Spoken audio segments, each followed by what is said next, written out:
Good day mga boss. Ito, pakita ko ulit ito aking nagkapon na isang buong manok. Pwedeng magawa ang putahe ng lima. Saka ang mga kaya ito, medyo ang puti ng mga 20 katao kaya. Busog na busog. Itong ginawa natin mga boss ito. Unahin natin itong breast, chicken breast. Ayan, pwede yan sa fried chicken. Gawing chicken kulik. Fried chicken. Tapos itong hita chicken thigh. Pwede ito sa mga boss. Pwede itong magawang chicken inasan. Kaya 4 na tao kakain yun. Kaya. Tapos ito yung scrap. Ito yung mga buto-buto niya. Yan. Ito, pwede ito mga dalawang luto. Dalawang klaseng luto ito. Pwede ito sa pansit. Pwede sa sabaw. Pwede ito sinampalukan. Sarap ito mga boss kasi buto-buto. Yan, malasa talaga buto-buto.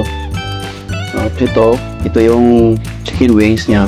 So, 4 na yung mga klase mga boss. Kung lulutuin mo yan ng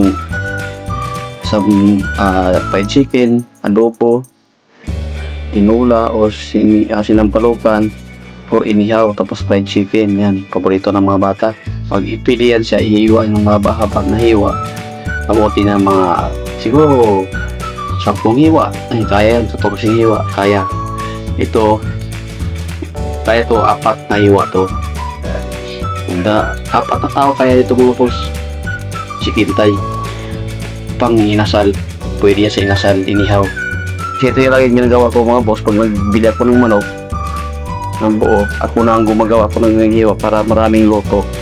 Kasi mahilig talagang at sakop aking mga boss dito sa bahay namin ng fried chicken, adobo. Pwede rin yan boss ito, chicken thigh pala sa chicken gambas yan. Chicken gambas pwede yan. Masarap yan chicken gambas yan. Yan. So yan mga boss, sana mapanood nyo to. Sana makatulong to kung sakali man sa inyo. O kung di ba makatulong, sana manood lang tayo. Sana matuwa din kayo. Nag-practice lang ako nito boss maghiwa-hiwa. Actually, baka matuto ako. Ayun, kahit pa mapuha ko naman. Kaya itong naging resulta, lagi namin ginagawa pag magbili kami ng manok. Kaya, so boss, panoorin nyo. Salamat!